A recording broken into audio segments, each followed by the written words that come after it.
Selamat siang Indonesia. Anda menyaksikan seputar Bali terkini pukul 11 WITA bersama saya Yumas Sopatika. Pemirsa, pendidikan merupakan cara untuk memperoleh pengetahuan dari pengajar dan menempa karakter positif dalam diri peserta didik. Namun dewasa ini, sistem pendidikan di Indonesia tidak lagi mengedepankan kedisiplinan tinggi seperti zaman dahulu yang terbukti andal menghasilkan output atau luaran berkualitas.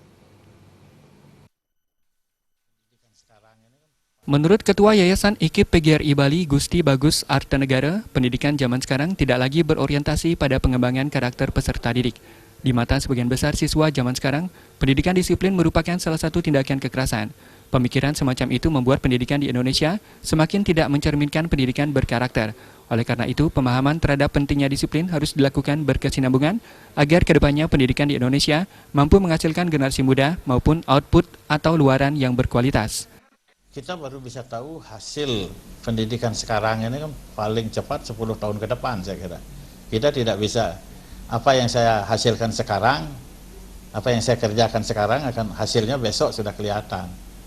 Tapi umpamanya seperti generasi saya umpamanya kan baru tahu sekarang setelah kita mendapat pendidikan selama hampir 30 tahun kan anunya. Jadi sulit untuk membedakan apa bedanya yang dulu dengan yang sekarang. Cuma paling masing-masing orang itu akan mencoba untuk melihat ketika zaman saya hal ini tidak masalah, sekarang kok masalah, apakah tidak nanti ini melunturkan rasa patriotisme, rasa nasionalisme, rasa cinta budaya kepada kepribadian yang ada sekarang kan begitu anunya. Nah ini ya tentu pemerintah mengadakan aturan-aturan baru ini semua niatnya tentu adalah untuk lebih baik daripada yang sebelumnya. Tanggung jawab untuk menghasilkan pendidikan yang berkualitas tidak dapat diserahkan sepenuhnya kepada pihak sekolah.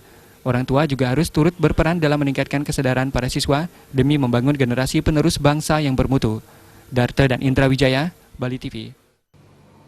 Sekian seputar Bali terkini kali ini. Terima kasih untuk perhatian Anda. Salam Indonesia.